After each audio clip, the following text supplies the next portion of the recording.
wabarakatuh. Salam guru penggerak. Perkenalkan, nama saya Herminda Tahir, calon guru penggerak angkatan 11 dari Kolaka Utara. Dan di video kali ini saya akan menunjukkan video aksi nyata saya dalam memberikan diseminasi tentang budaya positif di lingkungan sekolah saya SD 4 Pakue. Selamat menyaksikan. Warahmatullahi wabarakatuh. Waalaikumsalam warahmatullahi wabarakatuh. Pertama-tama saya ucapkan banyak terima kasih kepada rekan teman sejawat yang telah meluangkan waktunya untuk mengikuti kegiatan saya, kegiatan guru penggerak untuk mendiseminasikan aksi nyata saya, yaitu budaya positif di sekolah kita. Untuk memulai acara kita, saya serahkan dulu kepada kepala sekolah kita untuk berikan sambutan kepada rekan sejawat.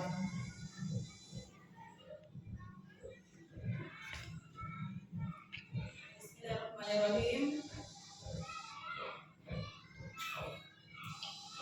Assalamualaikum warahmatullahi wabarakatuh.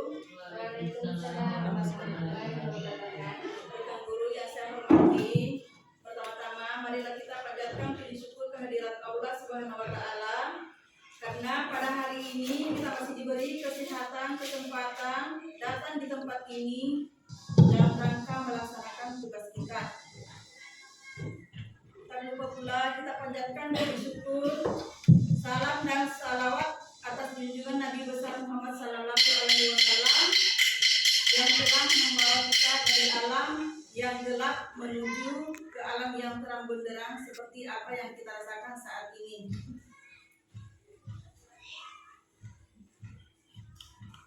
Alhamdulillah, pada hari ini kita akan mengikuti suatu kegiatan atau satu rangkaian kegiatan yang akan dibawakan oleh salah satu rekan guru kita, yaitu Ibu Herminda Tahir, dalam rangka ingin memaparkan atau diskusi tentang apa kegiatannya pada saat ini, yaitu melalui kegiatan CGP,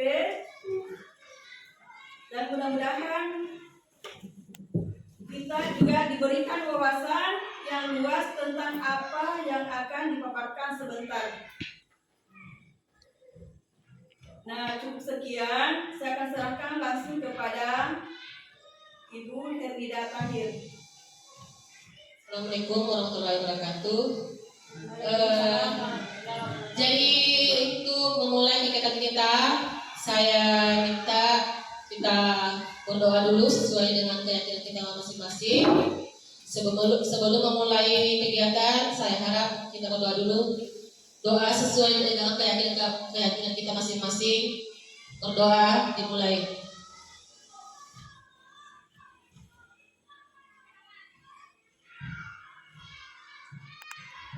Selesai. Jadi untuk aksi nyata saya ini, saya mulai sebelum kita masuk ke aksi nyata, saya mau adakan dulu permainan game. Gamesnya kita mulai dengan berpasangan. Coba kita berpasangan dulu. Setiap kegiatan itu kita harus memulai dengan senyum.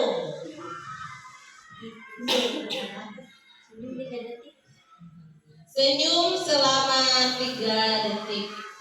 Saya minta untuk ibu-ibu untuk berpasangan.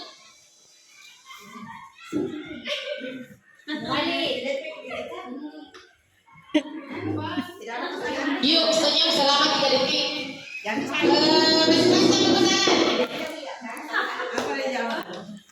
Bisa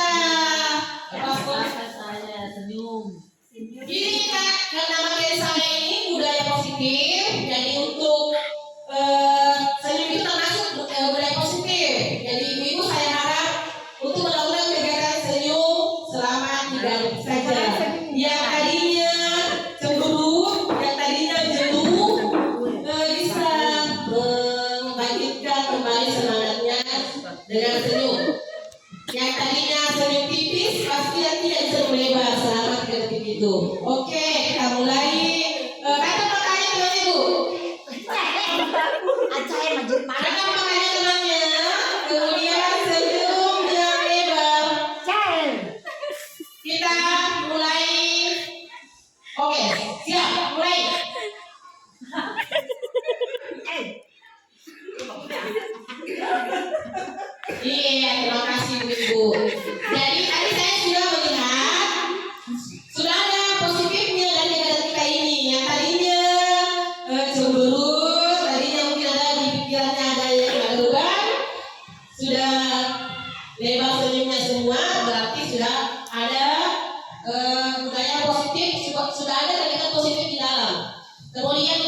masuk ke materi, yang pertama itu sebelum kita memulai materi, harusnya ini kita sebelum masuk ajaran baru, kita harus bikin kesepakatan kelas. Kesepakatan kelas itu kita lakukan di kelas, tapi ini kita adakan di ruang guru. Jadi kita adakan dulu kesepakatan di ruang guru. Kesepakatan kelas, forum diseminasi. Karena sekarang kegiatan diseminasi, jadi kita bikin dulu kesepakatan. Kira-kira ibu-ibu apa kira-kira kesepakatannya? Kesepakatan kelas.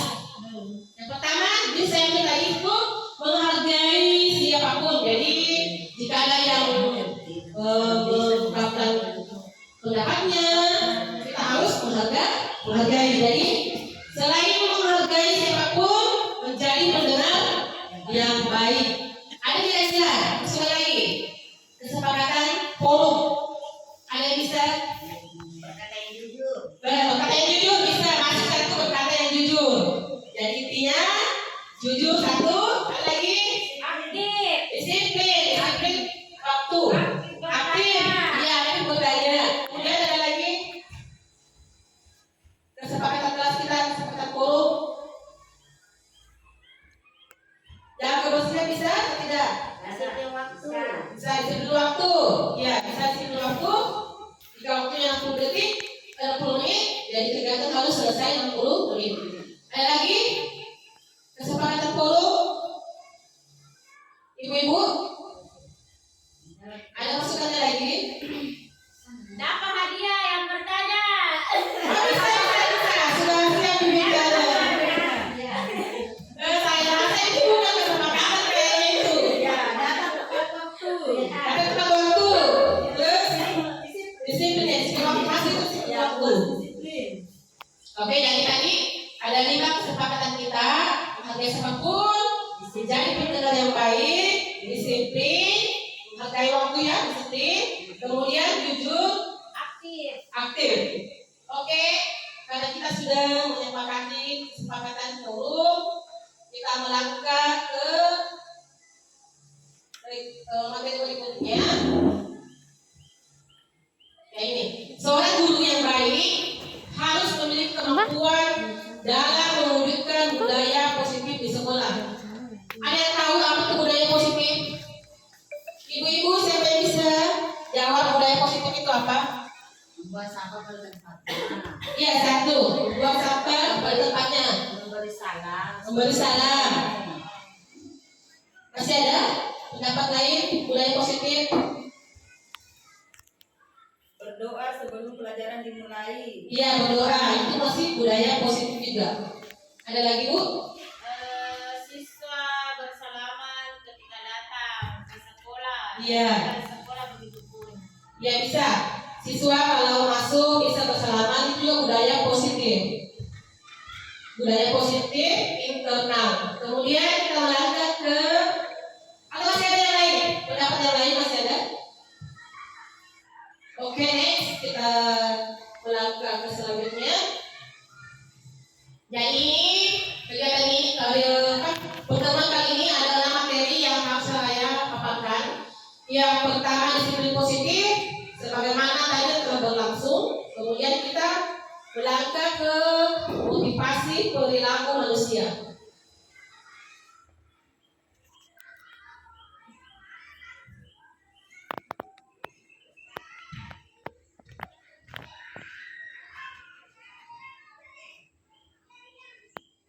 Disiplin positif itu merupakan suatu cara penerapan disiplin yang mengajarkan anak bertanggung jawab dan menumbuhkan kesadaran diri berdasarkan nilai-nilai kebajikan.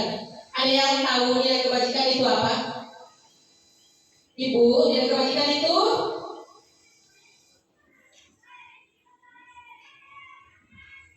nilai kebajikan harus kita terapkan di dimanapun, termasuk di kelas atau di sekolah. Ada yang bisa kasih masukan nilai kebajikan? Contohnya Bu atau apanya? Contohnya yang bisa contohnya nilai kebajikan sangat tadi sudah disebutkan kayaknya salaman, senyum, Memberi salam. ya bersalam bisa. lagi? Ada masukan? Nilai kebajikan, saya rasa ibu-ibu tahu, paham, tapi kayaknya itu selalu diungkapkan. Kalau saya itu memberi saran dan memberi Ya, keberanian juga itu nilai kebajikan. berkata berani berkata jujur. Ya, berani berkata jujur. Kemudian next, disiplin positif. Disiplin positif ini lebih ke arah disiplin diri yang mengontrol diri melakukan segala tindakan. Jadi disiplin itu kita mulai dari diri kita. Disiplin ini ada dua macam, ada disiplin eksternal, ada disiplin internal.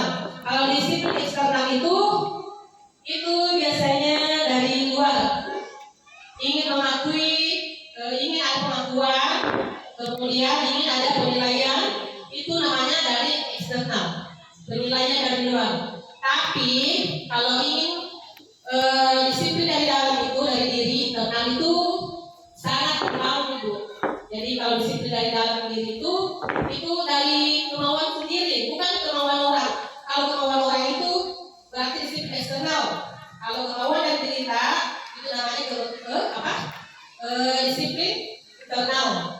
Jadi alangkah bagusnya kalau kita adakan setiap waktu kita adakan disiplin internal. Disiplin diri di sini dapat membuat murid memahami dan menyadari berdasarkan motivasi internal, bukan akibat paksaan atau hukuman. Jadi kalau paksaan itu misalkan disuruh cuci WC itu termasuk apa itu disiplin apa? Iya, eksternal kan, termasuk hukuman. Iya. Itu kalau cuci WC termasuk eksternal karena dia termasuk hukuman. Kemudian jika mengerjakan tugas pada tepat waktu, internal kesadaran diri. kalau mengerjakan lambat mengerjakan tugas dihukum itu termasuk apa? Eksternal atau internal? Eksternal. Iya, eksternal karena ada hukuman dari gurunya. Disuruh cuci WC itu termasuk hukuman. Kemudian kalau internal itu bisa dikasih satu budaya positif internalnya, mengerjakan tugas ya tepat waktu itu bisa internal, bisa juga hukuman kayaknya.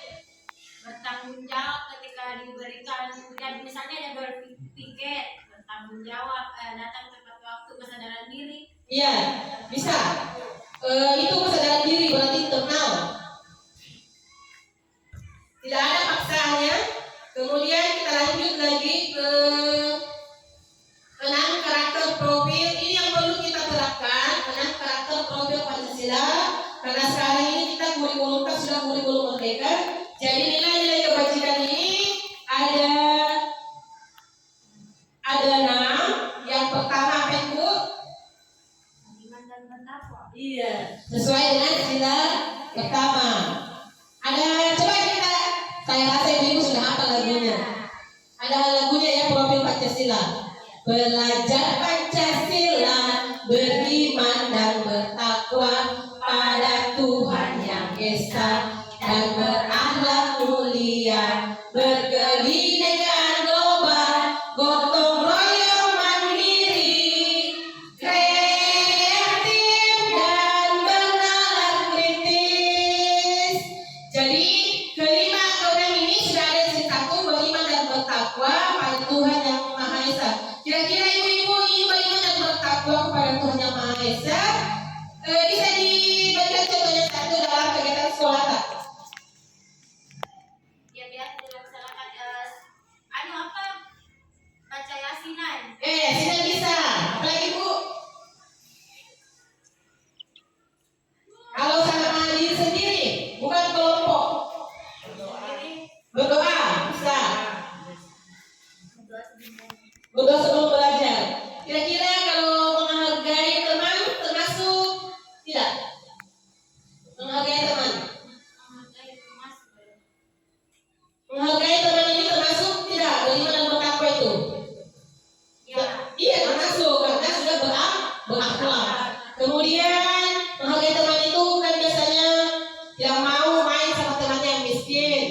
ataukah tidak mau main sama temannya, iya yang kekurangan itu termasuk tidak beriman. Jadi kita bagaimana usaha kita supaya siswa kita tidak ada yang demikian. Kemudian setelah beriman dan bertakwa, berkebinekaan global. Berkebinekaan global ini meluas kayaknya Bu. Berkebinekaan global kira-kira apa itu contohnya Bu? Berkebinekaan global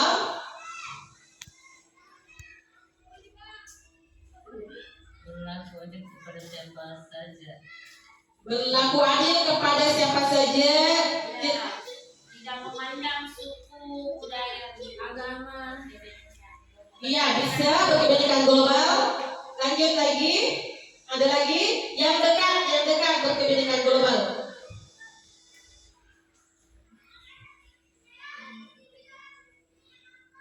Next. Ada lagi kira-kira? Toleransi terhadap perbedaan. Iya, toleransi antara perbedaan. Misalkan ada yang suku lain, kita tidak berjarak-jarak, itu termasuk berkebinekaan global. Kemudian lagi bergotong royong Bu. Kayaknya ini gotong royong sudah dilakukan, kerap dilakukan terus dilaksanakan setiap hari. Bukan cuma bekerja, kumpul-kumpul juga itu bikin sesuatu acara seperti kepurung itu sudah bergotong royong. Kemudian kreatif. Jadi di sini bukan cuma gurunya yang harus kreatif, tetapi siswa juga harus kreatif. Misalkan kreatif bikin modul ajar. Modul ajarnya itu bukan dari yang dibeli itu, bukan dari pemerintah, tapi modul ajarnya itu kita bikin sendiri. Misalkan dari karton, dari kardus, kita bikin peraganya dari kardus, dari plastik, dari daun-daun atau daun ulang sampah, kita bisa ambil, kita bikin alat peraga. Itu termasuk salah satu kreatif. Bisa juga banyak administrasi di Canva, kita bisa aplikasikan kreatif kita di sana. Kemudian lagi bernalar kritis. Nah, di sini bernalar kritis bukan juga untuk siswa saja, tetapi untuk gurunya. Jadi di sini bernalar kritis kita harus berani, jangan takut salah Bu. Kalau takut salah itu tidak bisa membangun. Jadi beranilah mengeluarkan pendapat. Sekarang itu tidak ada yang bilang salah. Walaupun salah, tidak ada yang sekarang itu tidak bisa kita katakan salah. Misalkan juga siswa ada yang mengungkapkan pendapatnya, tolong jangan dibilang salah, walaupun jawabannya salah. Tapi katakan saja ada pendapat yang lain, kita kasih A+ atau kita bisa selain A+ kita kasih senyum atau jempol. Itu sudah bisa membangun, menciptakan budaya positif. Jadi jangan langsung start up siswanya dan salah. Jadi kita bilang bisa bilang kurang tepat, ada yang lain, atau kami bilang iya cukup bagus, supaya dia tidak berkecil hati. Kemudian lagi bernalar kritis. Bernalar kritis ini hampir sama dengan sudah bernalar kritis ini. Sudah. Kemudian mandiri. Sini mandiri. Kita berusaha bekerja dengan sendiri, menciptakan sesuatu sendiri, bukan bantuan dari orang lain. Bukan juga kita tidak butuh orang lain ya, tapi di sini mandirinya mampu menopang beban diri sendiri. Sepertinya ibu-ibu ini pastilah ada beban, jadi harus kuat, harus mandiri. Jangan mengharap orang lain untuk bantu. Kalau masalah keuangan bisa orang lain membantu Bu, tapi kalau masalah perasaan, kayaknya kalau bukan dari kita yang bangkit, tidak bisa. Ya, kayaknya penyakitnya ibu-ibu ini. Kalau bukan dari kita sendiri ibu-ibu, walaupun ada masukan dari orang, bukan kurang, tapi bisa sih membantu, tapi seandainya dipersenkan 75% lah, Tapi kalau bukan dari diri sendiri, belum bisa move on. Jadi usahakan move on. Jadi kemudian, jadi inilah keenam tadi profil pelajar Pancasila kita yang harus kita terapkan sama anak-anak. Kemudian lagi kita lanjut ke motivasi perilaku. Jadi di sini ada 3 motivasi perilaku. Yang pertama, untuk menghindari ketidaknyamanan atau hukuman. Kemudian kedua, mendapatkan imbalan atau penghargaan dari orang lain. Ketiga, untuk menjadi orang yang mereka inginkan dan menghargai diri sendiri dengan nilai-nilai yang mereka percaya. Yang pertama ini untuk menghindari ketidaknyamanan atau hukuman. Bisa tidak membangkitkan budaya disiplin positif ini yang pertama untuk menghindari ketidaknyamanan atau hukuman. Bisa tidak mengarah ke budaya positif? Sepertinya bisa ya, karena takut akan adanya hukuman, takut adanya ketidaknyamanan, akhirnya dia rajin. Ini kira-kira termasuk eksternal atau internal? Eksternal. Iya. Ini eksternal, budaya positif eksternal karena untuk menghindari ketidaknyamanan, karena tidak enak sama ini, tidak enak sama ini, akhirnya dia melakukan sesuatu. Itu Internal karena tidak enak dengan sesuatu Iya, karena dari dalam. di dalam diri kita sendiri bisa dari tapi ada ekornya hukumannya, ketidaknyamanan atau hukuman. Ini berarti eksternal. Kemudian kedua, untuk mendapatkan imbalan atau penghargaan dari orang lain. Kira-kira eksternal apa internal ini tuh? Untuk mendapatkan imbalan. dari luar eksternal. Eksternal apa internal? Iya. Mendapatkan imbalan berarti ada sesuatu yang diharapkan. Berarti ini termasuk dari luar, berarti eksternal. Kemudian lagi nomor 3, untuk menjadi orang yang mereka inginkan dan menghargai diri sendiri dengan nilai-nilai yang mereka percaya. Internal apa eksternal? Iya, internal karena dari diri sendiri. Next kita lanjut lagi ke keyakinan sekolah kelas. Jadi ibu di sini bukan cuma keyakinan kelas. Sama tanya dulu. Peraturan kelas sama tidak keyakinan kelas? Peraturan kelas dengan keyakinan kelas sama tidak?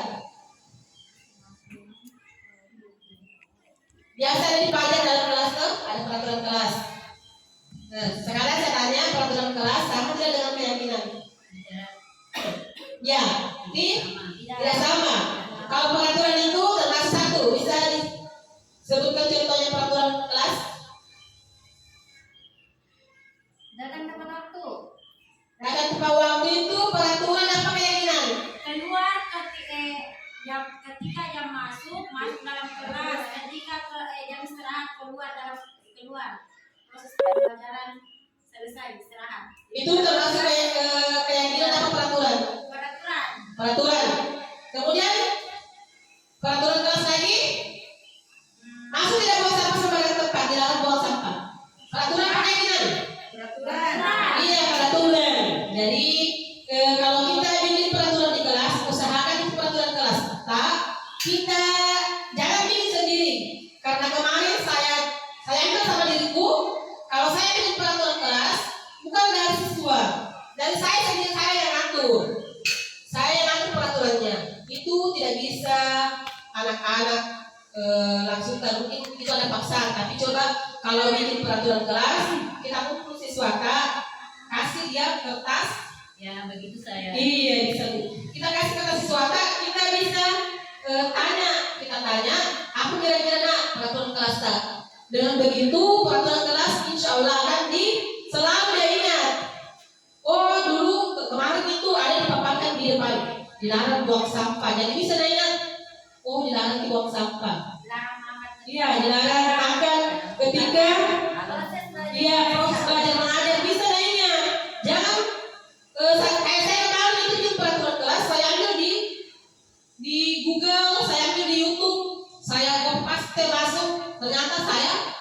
tidak tepat, salah. Harusnya itu peraturan kelas kita lempar sama siswa apa dia yang dia inginkan, dia kesepakatannya.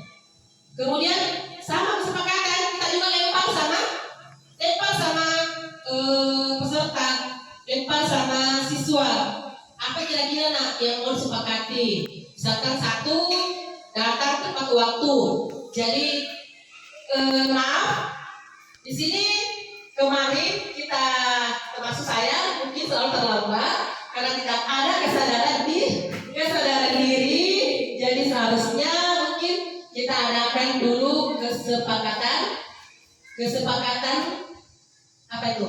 Kesepakatan forum. Jadi kita bisa ingat terus, oh saya pernah ungkapkan ini, masa saya yang langgar? Jadi ada malu sama diri sendiri.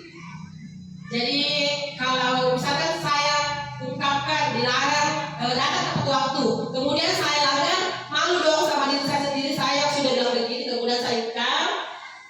Kemudian yang kedua, untuk peraturan kelas, peraturan forumnya, selain waktu masih banyak yang lain. Jadi kita bisa paparkan satu-satu di salah satu kegiatan, bisa kita ambil di dalam kegiatan komber, kita bikin apa kira-kira Bu kemauan tak kita ungkapkan. Jadi nanti tuh kita bawa bekal kemana saja, bilang oh saya harus begini karena saya sudah ucapkan. Kemudian kita melangkah ke ini keyakinan kelas. Jadi beda ya keyakinan kelas dengan peraturan kelas. Kalau keyakinan kelas itu atau keyakinan sekolah, hampir ini keyakinan kelas sama keyakinan sekolah. Ini bisa kita satukan saja. Misalkan kita kumpul siswa, keyakinan kelas ini itu keyakinan kelas cuma siswa yang ada dalam kelas. Tapi kalau keyakinan sekolah, semua warga yang ada di sekolah itu ada termasuk tenaga pendidiknya, kemudian siswa. Jadi kita bisa adakan suatu kegiatan untuk adakan keyakinan kelas atau sekolah.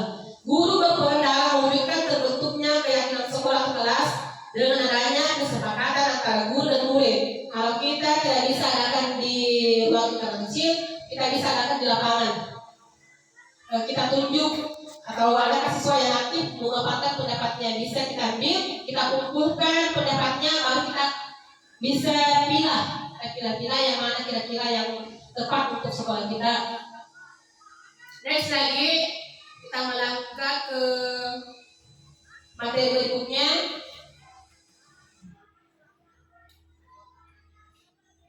Keyakinan sekolah, pernyataan yang universal yang mudah diingat. Ya, sudah saya ucapkan tadi, katakan kalau pernyataan yang diungkapkan sama anak itu sifatnya universal, jadi mudah diingat dan dipahami. Mudah diingat dan dipahami dan harus diterapkan di lingkungan sekolah karena yang diucapkan itu pasti akan selalu diingat. Kemudian kecuali kalau sudah pikir-pikir ibu atau sengaja pikir-pikir. Kemudian kita melangkah lagi ke contoh keyakinan kelas. Ini ada contoh keyakinan kelas, hadir tepat waktu. Ini bukan peraturan kelasnya, ini keyakinan kelas, hadir tepat waktu, berdoa sebelum dan sesudah belajar, kemudian menjaga kebersihan kelas. Kemudian ini bersikap jujur termasuk keyakinan. Kemudian ini belajar dengan bersungguh-sungguh, ini termasuk keyakinan. Kemudian lagi ini contoh keyakinan kelas yang lain. Setiap anggota kelas perlu belajar, senang, melakukan tugas, saling menghargai dan merasa aman. Ini semua dalam belajar. Ini adalah keyakinan contoh keyakinan kelas. Kemudian ya kita sampai ke ice breaking Bu. Kayaknya ini ice breaking supaya wajahnya tadi yang agak serius kembali lagi seperti pertama kali waktu senyum. Jadi saya ingin coba Ibu ikuti ice breaking mana bagus. Ada pendapat Ibu ice breakingnya? Ice breaking? Ada yang bisa? Ice Breakingnya selalu dilakukan kelas yang bisa. Bisa?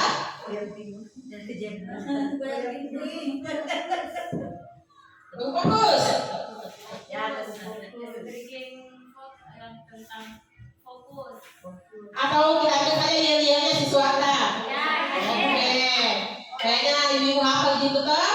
Oke, kita berdiri. Saya harapkan untuk berdiri sejenak. Dan. Oke, kita Kemana dulu? dan. Din. Dun. Kemudian dan. Din. Oh, tepuk. Ready? Go. Dan. Din. Dun.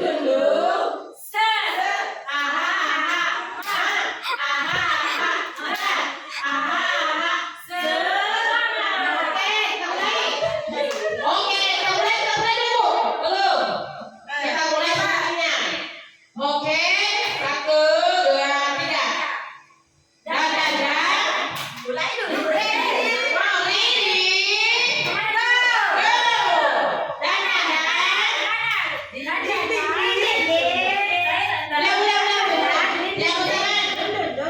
bertangan dulu, dari kanan dulu. Dari kanan, tengah, baru kiri. Kanan, tengah, kiri. Oke, kita mulai. Dan.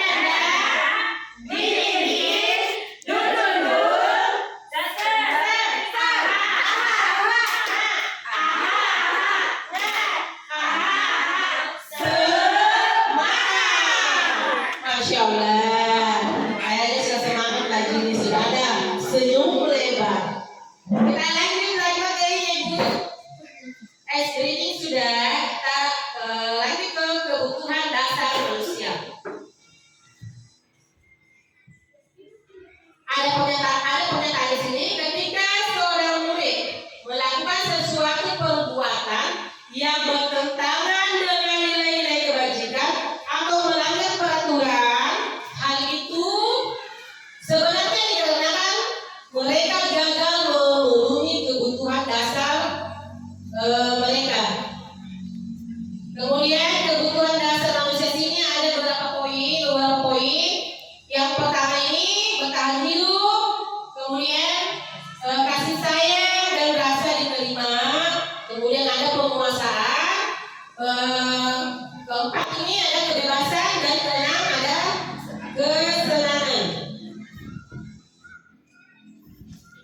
Ingat, kalau diingat dulu, di sini ada kebutuhan manusia tadi ada berapa?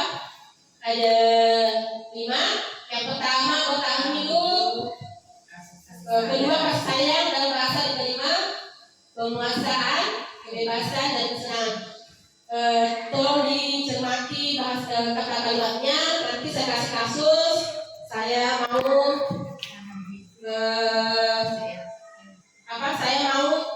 pertanyakan nanti yang mana kira-kira kebutuhan hidup.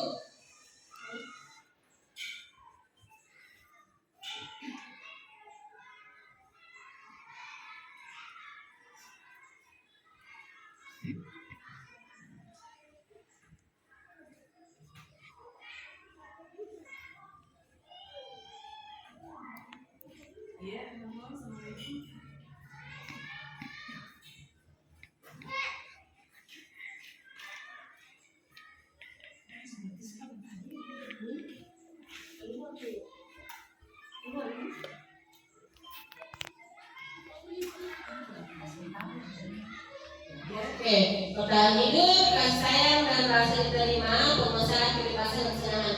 Nanti ada kasus yang saya bacakan. Ini ada kasusnya. Ibu Sulaika, guru wali kelas 6, sedang bingung menghadapi ulas salah satu murid di kelasnya. Tommy, beberapa anak telah memerlukan Tommy yang seringkali meminta bekal makan siang mereka dengan paksa. Jika Anda menghadapi sesuatu seperti Bu Sulaika, apa yang akan Anda lakukan? Menurut Anda, kira-kira apa alasan Tommy melakukan hal itu? Di sini Tommy meminta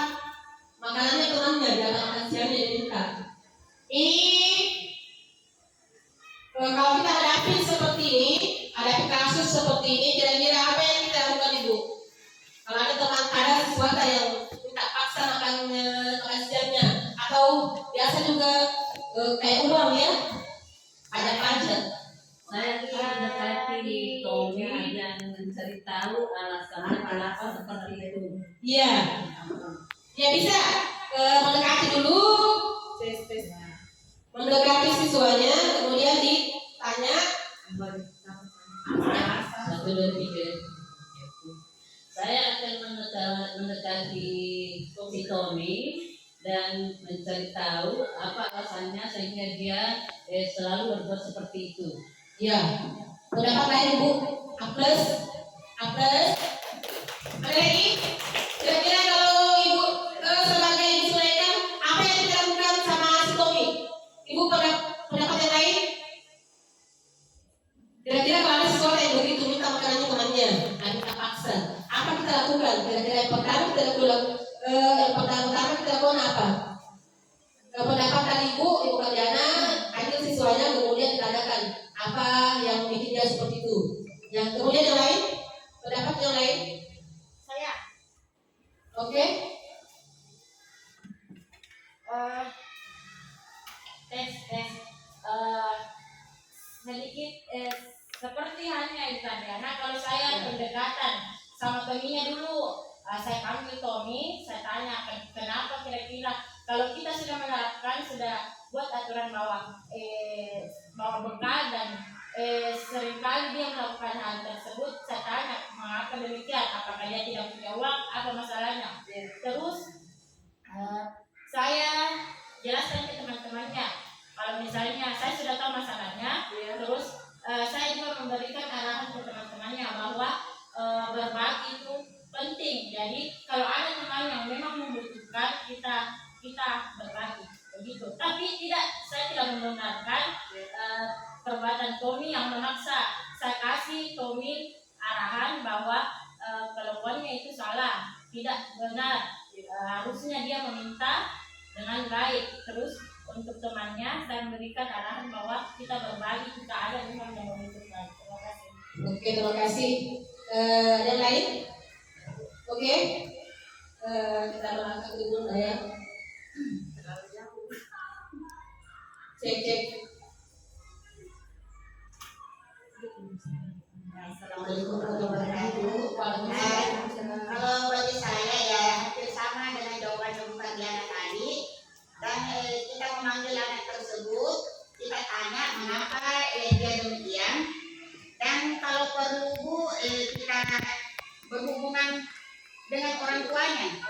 Jadi kalau kita sudah tahu mengapa anak ini tersebut begini, kita hubungi orang tuanya atau kita berhubungan dengan orang tua tadi, orang tua anak tersebut. Nah, jadi kalau kali ini ada hubungan antara guru dengan orang tua siswa. Nah, begitu kalau saya begitu. Ya, terima kasih Bu untuk pendapatnya.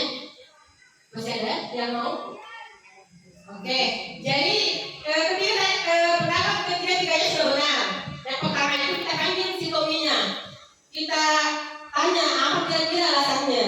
Karena biasa itu anak-anak melakukan begitu. Yang pertama itu biasa faktor kurangnya perhatian. Perhatian dari mana? Dari orang tua di rumah aja kita perhatikan anaknya. Oh, bekalnya anakku sudah siap. Sampai di sekolah, ataukah dia orang tuanya terlalu sibuk, lupa menyiapkan sarapan. Akhirnya sampai di sekolah, diambillah makanannya temannya. Jadi contoh tadi, kita panggil dulu siswanya, kita tanya kenapa sampai makanannya anak kita ambil. Jangan langsung kita, kamu kenapa ambil makanan aku sini kau? Nanti di WC. Salah ya. Jadi kita tanya dulu, kita wawancarai siswa apa kira-kira yang bikin dia seperti itu. Kalau memang dia lupa bawa bekal, kita bisa sampaikan kalau di sana nanti kita patungan teman-temannya kasih makanannya, kita kumpul satu wadah, baru dia ini dapat bagian juga. Atau karena memang orang tuanya terlalu sibuk, kita bisa hubungi orang tuanya, tolong anaknya diperhatikan karena di sekolah dia begini. Jadi kita ada seperti Kata Sama Budaya, ada komunikasi dengan orang tua siswa. Kemudian di sini ada cara menanganinya. Ini pertama, alasan Tommy karena dia lapar dan orang tuanya tidak membawakannya bekal makan siang. Maka kebutuhan dasar yang sedang berusaha dipenuhi oleh Tommy adalah kebutuhan untuk bertahan hidup. Karena kapan dia tidak makan makanannya temannya, dia lapar. Dengan cara begitu dia bisa bertahan hidup. Kemudian ini alasan Tommy yang pertama. Kemudian alasan Tommy yang kedua, ini alasan Tommy yang kedua karena dia merasa senang temannya jadi memperhatikan dia.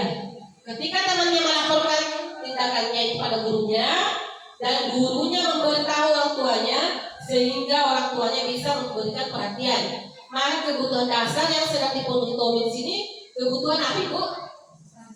Iya, dia butuh kasih sayang dan merasa diterima.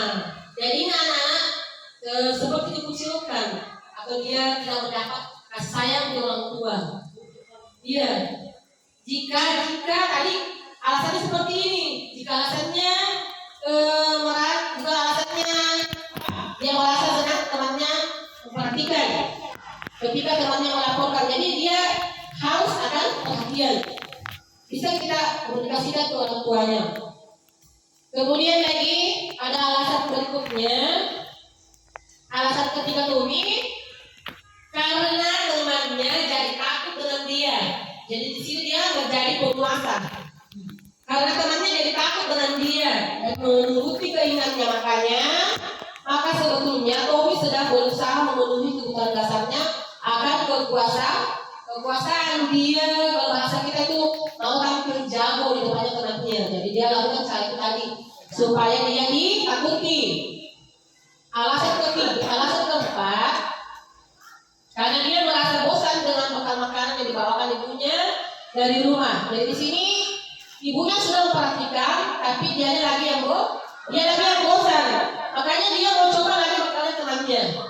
Karena ibunya selalu membawakan bekal yang sama, oleh karena itu dia ingin mencoba makanan teman-temannya yang beraneka ragam. Maka Tommy di sini sedang berusaha apa? Memenuhi kebutuhan akan kebebasan. Dia mau bebas pilih makanan yang mana dia sukai.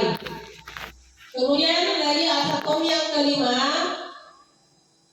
karena ia ingin melakukannya karena iseng saja dan menikmati ekspresi wajah teman-temannya yang besar. Karena diambil makanannya dan menurut dia ekspresi teman-temannya itu lucu, maka berarti Tommy sedang berusaha memenuhi kebutuhan atau kesenangan. Dia butuh kesenangan. Dia suka lihat mukanya temannya yang kalau yang menangis dia makin senang. Ada yang cemburu, ada yang marah. Dia suka lihat itu. Jadi dia seakan-akan haus akan kebutuhan akan kesenangan. Kemudian kita di sini ada posisi kontrol restitusi. Oke, kita ini melangkah ke materi berikutnya, posisi kontrol restitusi. Di sini ada 5 posisi kontrol restitusi. Yang pertama, guru. Di sini posisi kontrol ini kita sebagai pengontrolnya, guru sebagai penghukum. Kemudian kedua, guru sebagai pembuat merasa bersalah. Ketiga, guru sebagai teman. Keempat, guru sebagai pemantau. Kelima, guru sebagai manajer. Kira-kira kalau ibu sebagai penghukum, apa kira-kira yang kita lakukan sama siswa itu? Kalau kita sebagai penghukum, bisa? Ada yang bisa mengungkap? Kalau kita sebagai penghukum, kira-kira apa yang kita lakukan sama siswa? Sampai kita menjadi sebagai penghukum. Membimbing. Kalau memberikan nasihat agar Guru sebagai manajer. merasa bersalah. Iya, ini adalah penghukum. Guru sebagai manajer karena Maksudku bisa kita kasih contoh di sini guru sebagai penghukum. Contohnya, Kalau dia mengerjakan tugas. iya itu penghukum. Dia akan mengerjakan tugas. Kita kasih hukuman cuci WC. Itu termasuk guru sebagai penghukum. Kemudian disuruh menjemur, itu sebagai penghukum. Kemudian lagi suruh angkat kaki, itu penghukum. Dan suruh angkat kaki di atas meja itu hukuman. Beda konsekuensi itu juga termasuk hukuman. Kemudian guru sebagai pembuat merasa bersalah. Ada kira-kira ada biasa bahasa itu sampai anak merasa bersalah. Apa kira-kira bahasa dari kita sampai itu anak merasa bersalah? Pada saat kita hukum ini anak, pada saat kita kasih konsekuensi, kira-kira bahasa apa itu sampai ini anak-anak merasa dia bersalah?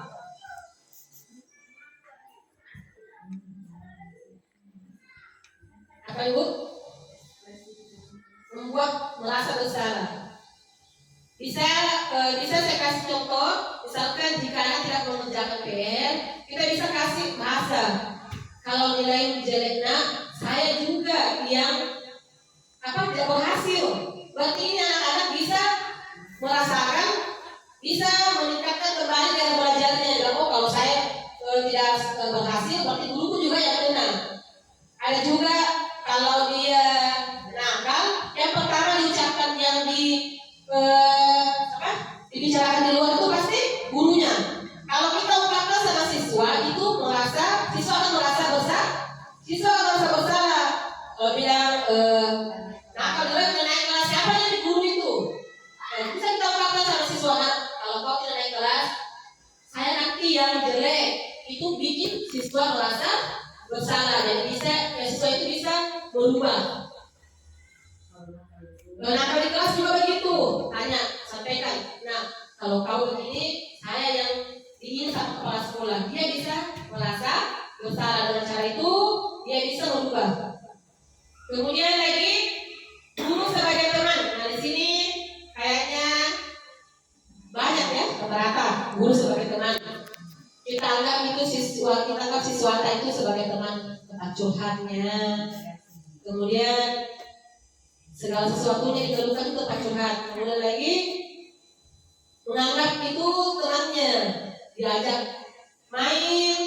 Kemudian lagi yang lain merasa sebagai teman. Di sini kelas 5 kayaknya ini kelas tinggi, yang biasanya curhat-curhat. Iya. Kalau Serena itu kayaknya dia sebagai masih menganggap gurunya sebagai orang tua, sebagai mama. Kalau sini kelas tinggi kayaknya ini yang guru sebagai teman. Kemudian lagi keempat, guru sebagai pemantau. Guru sebagai pemantau, semuanya kayaknya ini. Guru sebagai pemantau, kita pantau siswa dari luar. Iya. Iya, memantau bagaimana periksa bukunya, periksa tugas-tugasnya, pakaiannya dari jauh kita sudah lihat sudah lengkap. Itu memantau. Ada lagi. Ya, sebagai pemantau, sikapnya juga cerdas sekali misalnya. Nah, pendiam itu juga pemantau. Nakal sekali itu pemantau. Kemudian guru sebagai manajer. Nah, di sini guru sebagai manajer. Kira-kira ini guru sebagai manajer. Ibu-ibu Mengarahkan. Ya, mengarahkan 1. Membimbing. 2, membimbing. 3, guru sebagai manajer. Mengarahkan, membimbing, memberikan contoh yang baik. Lagi? Ada lagi contoh yang lain, Bu? Guru sebagai manajer. Memberikan motivasi. Iya, memberikan motivasi. Menerima segala kelukesan. Menerima segala kelukesannya. Ini sebagai manajer dan masih banyak yang lain. Kemudian kita melangkah lagi ke posisi kontrol restitusi. Di antara kelima posisi kontrol tersebut, sebaiknya seorang guru menggunakan posisi kontrol sebagai manajer. Jadi keempat tadi itu bukan salah, tidak tepat. Dan kita sekarang itu 2013 kita harus mengambil situ. Kita harus sebagai kontrol manajer, bukan lagi sebagai penghukum, bukan lagi sebagai sahabat, bukan lagi sebagai pemantau, bukan lagi sebagai apa tadi satu saya lupa juga, bukan lagi penghukum sudah, bukan lagi sebagai pemantau, teman sudah, pembuat merasa bersalah, bukan penghukum. Tapi kita di kurikulum Merdeka ini kita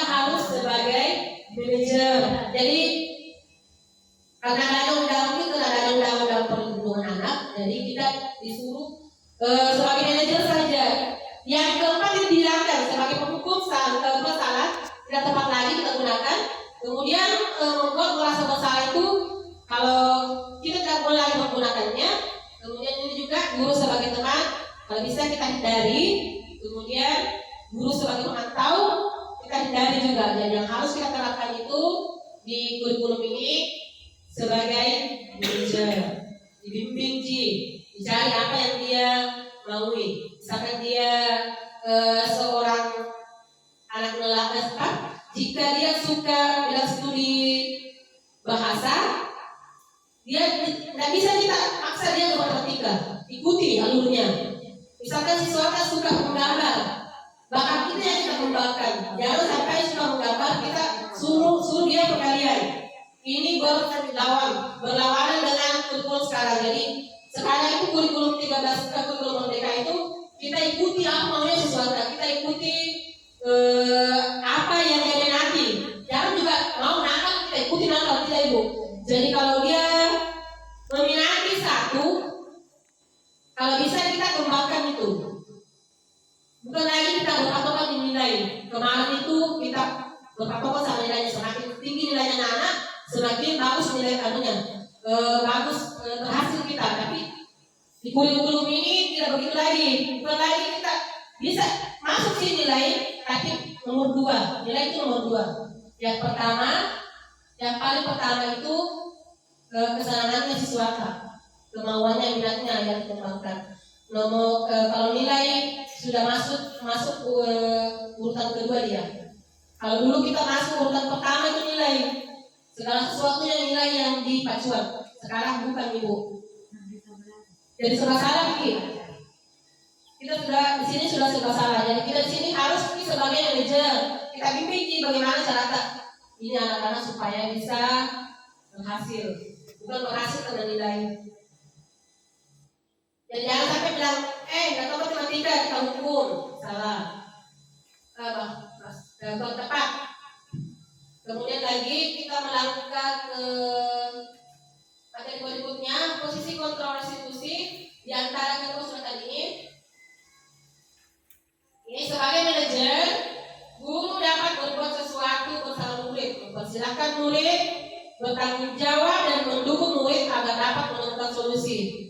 Jadi kalau ada siswa yang punya masalah, kita panggil, kita carikan solusi. Apa kira-kira misalkan dia malas di bidang ini, kita cari, kita panggil apa kira-kira yang bikin dia malas.